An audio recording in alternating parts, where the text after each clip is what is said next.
Mas olha só, no duelo dos invictos do Carioca, o Vasco venceu o Maricá.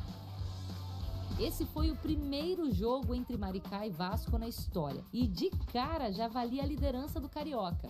O Maricá pouco ameaçou a defesa vascaína. A chance mais clara de gol foi com o Valber chutando de longe. O Vasco decidiu poupar vários jogadores.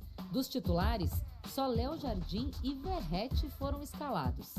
O time criou algumas chances com Vitor Luiz, Verratti, Payet. Que bolão, pra fora! No segundo tempo, Carille chamou alguns titulares.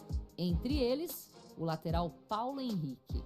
Para carregar, puxar por dentro, a possibilidade da batida, perna esquerda. Paulo Henrique precisou de apenas 6 minutos em campo para resolver a vida do Vasco.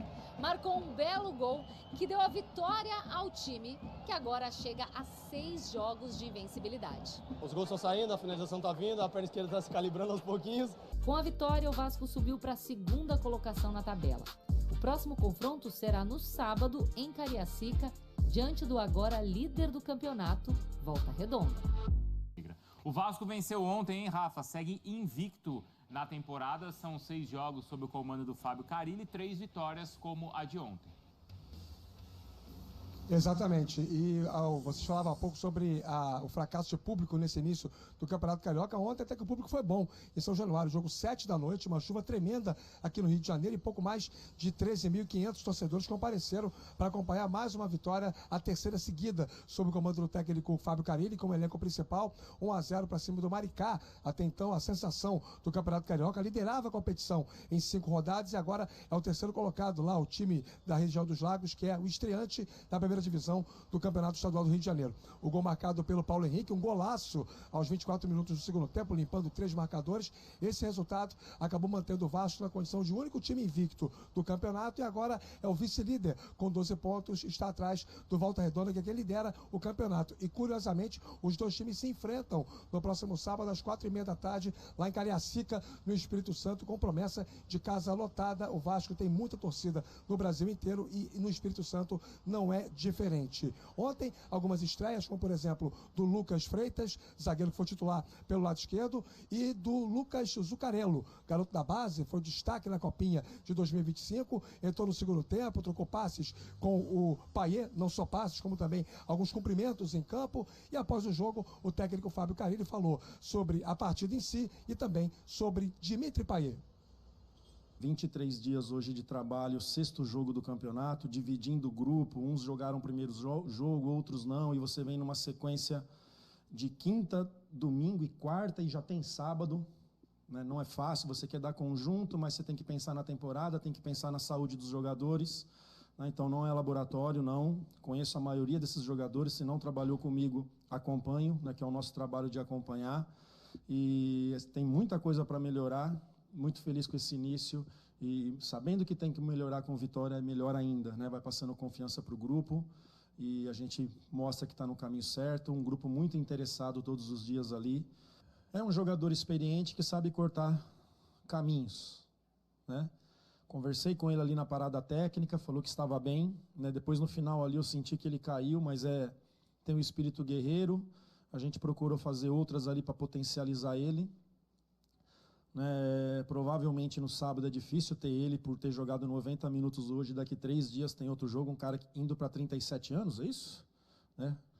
Então a gente tem que ter esse cuidado, principalmente nesse início, para que a gente esteja com o grupo o tempo todo à nossa disposição. Lembrando que ontem foram preservados 6 titulares, né, da partida contra a equipe do Maricá. Os 2 zagueiros, o João Vitor e o Lucas Oliveira, e 4 jogadores do meio campo para frente. Jair, Paulinho, Felipe Coutinho e Alex Teixeira. Os outros 3 titulares que começaram no banco entraram. Paulo Henrique fez o gol, Piton e também o Tietê entraram ao mesmo tempo, todos aos 17 do segundo tempo. E só 2 titulares jogaram do início ao fim, o Verratti e o Léo Jardim. Esses se mantiveram na equipe base que ontem enfrentou o Maricá. Dos grandes, o Vasco é quem tem a melhor campanha até aqui no Campeonato Carioca e também aquele que é o último a estrear um clássico na competição. O Vasco vai enfrentar o Fluminense somente na 8ª rodada, ou seja, no meio da semana que vem. Bruno. Tá bom, Rafa. Obrigado, viu? Boa sequência de trabalho aí pra você. Como é esse bom início de sequência do Fábio Carille no comando do Vasco, Marra? E é interessante, Bruno, a gente perceber que tem que tomar muito cuidado com o início da temporada. No jogo contra o Madureira, que foi da semana passada, que foi aquela imagem marcante do Coutinho entrando com os meninos, a gente percebia que o time tinha qualidade e que se defendia tendo a bola. Mas a gente percebia também, cadê o lado? Porque o Verratti não tocava na bola. Ele precisa ser abastecido para tocar na bola. Na semana passada, já teve gol de lateral, assistência de lateral e ontem, gol de lateral. Então, passo a passo. E o Carille tem mostrado essa tranquilidade para tocar o trabalho. Ele não está esperando todo o trabalho em um dia. Ele está entendendo que é passo a passo. E foi o que aconteceu com o Corinthians de 2017. Não estou prometendo título para ninguém, mas estou falando, o time tem evoluído. O que era um problema já está aparecendo como solução. Você, Jailson, tinha elogiado o Paulo Henrique, que entrou no jogo, não foi contra a Portuguesa? E ontem ele fez aquele golaço que a gente viu. Mais um, e o que o Marra falou, a questão do ataque pelas laterais, pelo sistema de jogo do Carille. E o Carille, para mim, está fazendo de forma muito inteligente, como fez o Felipe Maestro, quando comandou, se não estou enganado, em 2 partidas no final de 2024. É você proteger o seu jogador cerebral. E é isso que o Carille está fazendo. Ontem, no caso, o Payet, como ele já fez com o Felipe Coutinho, colocando 3 jogadores por trás. É o que a gente vem falando. Os laterais vão precisar apoiar. Ontem, novamente, o Paulo Henrique chegando muito bem à frente. Quando está o time, o 11 titular, o Verratti, o Alex Teixeira, tentando circular, mas não é o suficiente. Ainda mais hoje que muitos times jogam com pontas bem abertos. Então, quando você joga num sistema diferente do comum, você precisa igualar de alguma forma. E para mim, o jeito que o Carille está fazendo é bem inteligente. Você continua protegendo o seu camisa 10, mas você ataca pelas laterais.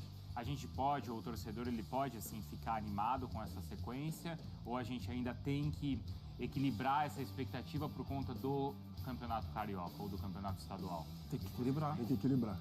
Tem que equilibrar, mas o que... Precisa empolgar, né? Mas também já não está tão insatisfeito com o torcedor do Fluminense, Exato, por exemplo. Não precisa empolgar, mas também a gente em nenhum momento está falando do torcedor chateado. Sim. Está tendo uma caminhada aí, que eu acho que pode ser interessante. O elenco está fechado, está perfeito? Não, eu acho que precisaria reforçar. Mas os passos estão sendo dados. Você reparou quem está atrás de você? Né? É quem eu tô pensando? É o Reinaldo. É ele mesmo, né? Técnico do Maricá. Jogava a bola, Reinaldo. Jogou, né, bastante ali no Flamengo, no São Paulo, foi campeão também, né? Então, é isso, né? O Fábio Carille e o Reinaldo. Bom, o Vasco da Gama que tem como um dos objetivos conquistar, claro, a Copa Sul-Americana nesse ano.